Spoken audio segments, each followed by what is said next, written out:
민수기 22장 15절부터 20절 말씀 마음을 집중하시고 함께 읽어보십니다. 발락이 다시 그들보다 더 높은 고관들을 더 많이 보내매 그들이 발람에게로 나아가서 그에게 이르되 십볼의 아들 발락의 말씀에 청하건대 아무 것에도 거리끼지 말고 내게로 오라. 내가 그대를 높여 크게 존귀하게 하고 그대가 내게 말하는 것은 무엇이든지 시행하리니 청하건대 와서 나를 위하여 이 백성을 저주하라 하시더이다.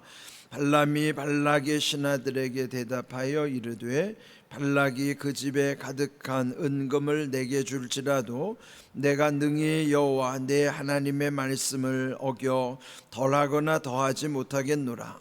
그런즉 이제 너희도 이 밤에 여기서 유숙하라. 여호와께서 내게 무슨 말씀을 더 하실는지 알아보리라. 밤에 하나님이 발람에게 임하여 이르시되 그 사람들이 너를 부르러 왔거든 일어나 함께 가라. 그러나 내가 네게 이르는 말만 준행할지니라. 아멘. 민수기 22장부터 24장까지는 모압의 왕 발락과 또 그 당시 거짓 선지자이지만 용하기로 소문난 아주 유명한 무당 발람에 관련된 이야기입니다. 왜 이렇게 긴 내용의 이야기들을 여기 기록해 놓았을까? 여기에 하나님의 뜻이 있습니다. 오늘 주신 말씀에 보면은 발람 선지가 그 모압 왕 발락의 초청을 받았죠. 그 초청받은 까닭은 발락 왕이 이스라엘 민족을 저주함으로써 그들과의 전쟁에서 승리할까 하는 마음을 가지고 그 발람을 초청한 것이죠.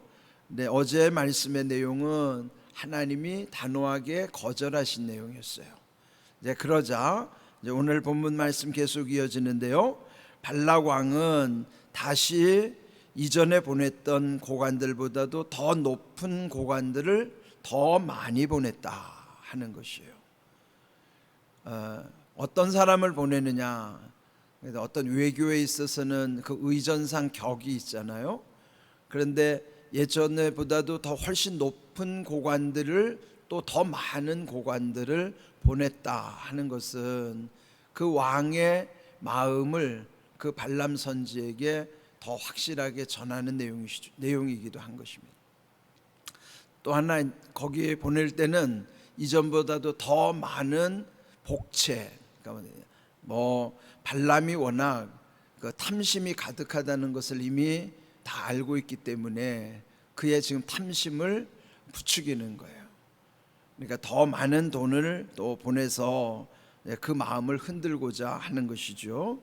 그렇게 해서 16절을 보시면은 그들이 발람에게로 가서 그 발락 왕의 그 뜻을 전하는 내용이 16절 끝에서부터 나오죠. 청하건대 아무 것에도 거리끼지 말고 내게로 오라. 발람이 지금 거리끼는 내용은 하나님이 가지 말라는 것이죠. 그런데도 발락 왕은 그 발람에게 그런데 거리끼지 말고 오시라 하는 그 유혹의 내용인 것입니다. 네, 여기 지금 보면은 그 당시 모압이라고 하는 나라가 어떻게 세워졌는가? 여러분 모압과 암몬이 그 어디서부터 비롯됐는지 아시죠? 이미 창세기에 보면은 아브라함의 조카 롯, 아브라함의 조카 롯이 소돔과 고모라에서 이제 정착하게 되잖아요. 근데 그 소돔과 고모라가 멸망당할 때 롯이 이제 그 탈출을 하게 되는 거예요. 또 하나님이 아브라함 때문에 롯의 집안을 구원해 주시는 것이죠. 근데 그때 결국 롯의 아내는 뒤를 돌아보다가 소금 기둥이 됐고, 그러나 이제 롯의 사위들은 장인어른의 말을 농담으로 여겨서 그 도성을 빠져나오지 않았고, 그래서 결국 멸망을 당했죠. 그리고 롯은 두 딸을 데리고 이제 결국 피신하게 돼서 구원을 받은 것이에요. 그리고 나서 이제 그 집안의 가문을 잇기 위해서 그 두 딸들이 악한 생각을 하는 것이죠. 그래서 결국은 아버지 롯을 술을 먹인 다음에 처음에는 첫째 딸, 그 다음 날은 둘째 딸이 가서 아버지와 동침하여 거기서 낳은 후손들이 모압과 암몬이라고요. 그럼 어떻게 보면 아주 부정한 가운데 세워진 민족이에요. 그러니까 모압이라고 하는 나라도 그렇고, 그렇더라도 아브라함의 조카 롯의 후손들이니까 엄밀히 따지면은 아브라함의 후손인 이스라엘 민족과 이 모압도 뭐 일종의 형제지간이라고 할 수도 있겠죠. 네, 그런 특별한 관계이지만 그래도 지금 이를 모압과 암몬이 위치해 있는 곳은 그 요단강을 사이로 해서 요단 동편에 그들이 지금 정착하고 나름대로는 큰 나라를 이루고 있는 것입니다. 그러면 모압도 그 이스라엘 민족이 형제 민족이라고 생각하면 그들이 가나안으로 가는 길을 협조해 줄 수도 있었을 거예요. 그러나 지금 이 모압 왕 발락이 그 탐심, 그 모압 왕 발락은 세상의 권력자라고 하면 또 하나님은 모든 세상을 다스리시는 하늘의 권력자, 절대 권력자이죠. 그래서 여기 큰 흐름으로 보면은 땅의 왕과 하늘의 왕이신 하나님과의 또 겨루는 광경도 나오는 거예요. 뭐 겨룬다는 말 자체가 성립되지도 않지만 모압이 이렇게 도전하는, 모압의 왕 발락이 도전하는 것이죠. 그 사이에서 이 발람이 갈등하는 내용이 오늘 본문에 나오는 것입니다. 그래서 이제 그 더 많은 그 일종의 뭐냐면 뇌물을 받게 되는 것이죠. 뇌물뿐만 아니라 고관들이 찾아와서 이제 말하는 상황 속에 17절, 내가 그대를 높여, 이 말은 발락 왕이 하는 말을 그대로 전하는 것이죠.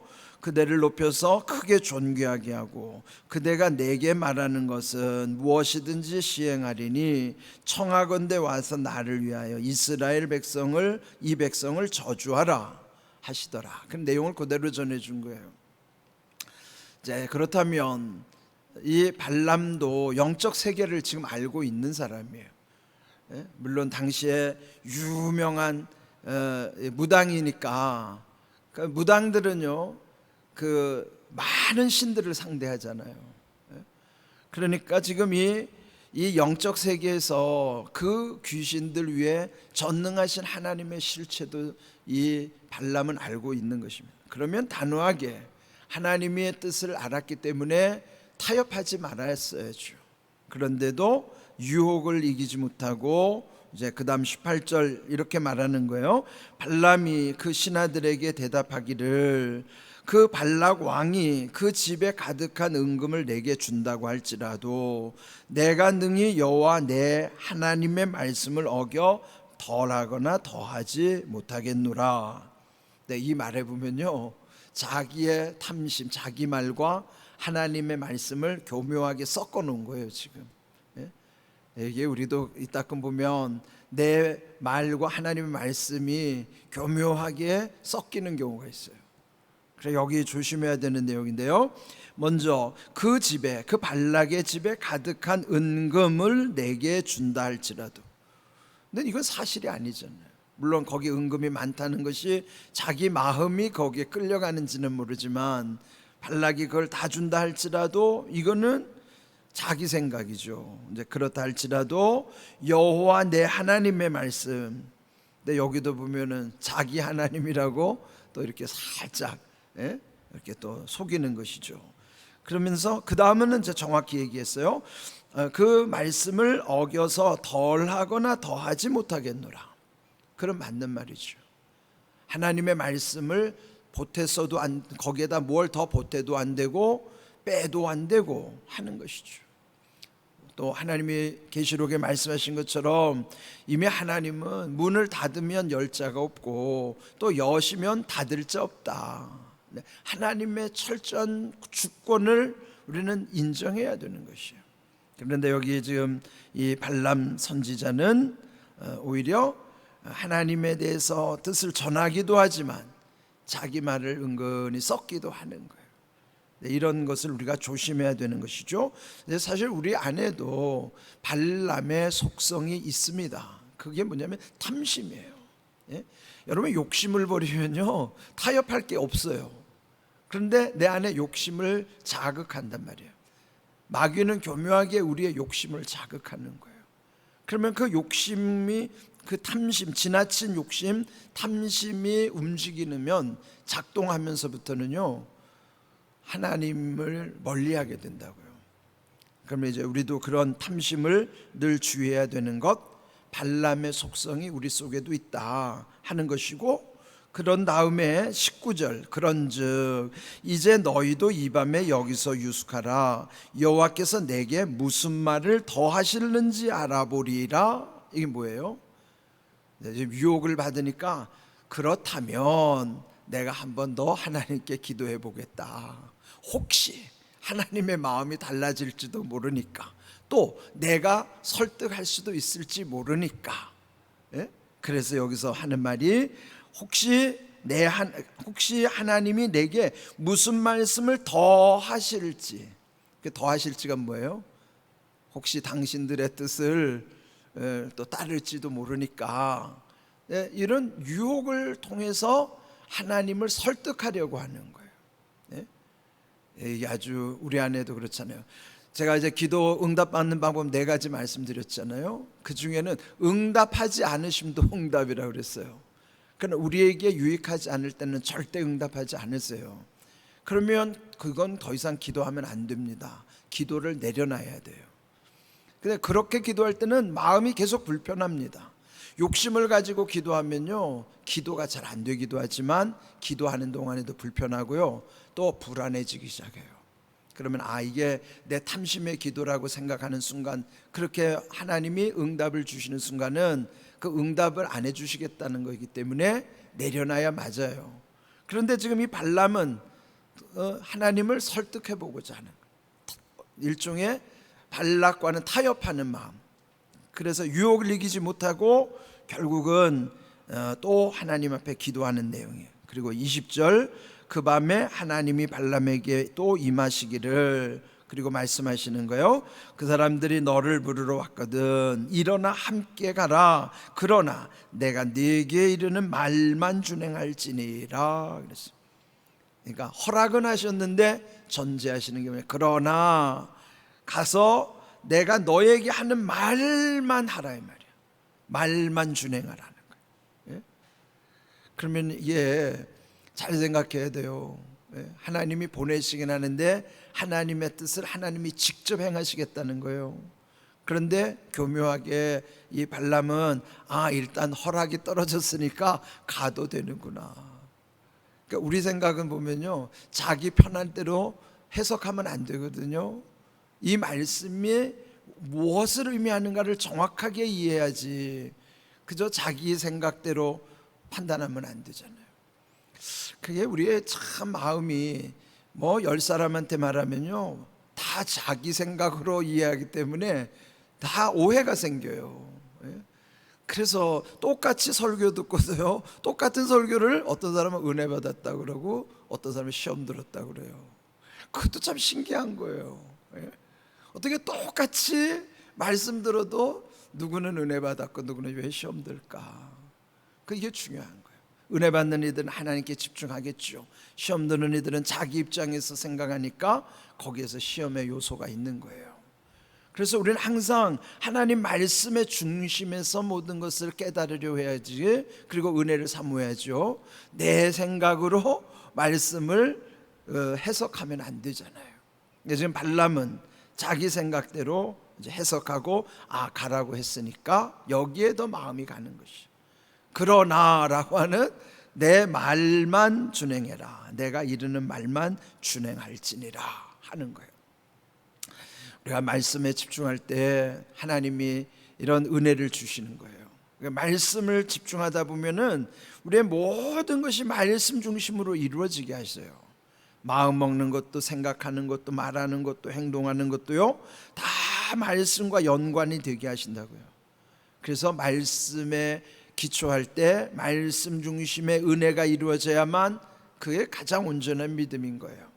그런데 우리는 말씀보다도 자기 경험을 가지고 더 주장하는 경우가 있어요. 경험은 다 달라요, 사람마다. 그러니까 서로 다른 경험 가지고 말하면 그거는 큰일 나죠. 말씀 중심으로 서로 말씀 속에서 그 모든 것이 이루어져야만 온전해지는 것입니다. 그래서 여러분, 다른 데서 너무 은사가 중요하지 않은 게 아니에요. 말씀에 연결된 은사가 중요한 것이지, 말씀 떠난 은사만은 은사가 될 수가 없어요. 그거는요, 무당과 거의 비슷하게 나타나는 현상들이에요. 오늘날 이 한국 교회에 조심해야 될 게 뭐냐면, 성령 받았다는 사람들이 은근히 점치는 일을 해요. 그는 기독교 안에서 점쟁이 역할을 한다고요. 예? 큰일 나죠, 이거는.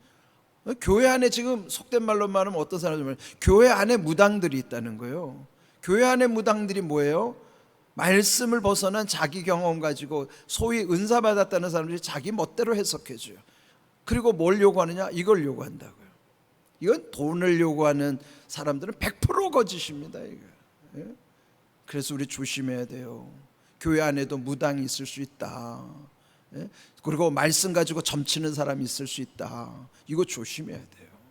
우리가 늘 하나님이 두려운 마음, 하나님의 두려움 가운데 말씀에 집중하면 정말 우리 믿음은 온전해질 수밖에 없습니다.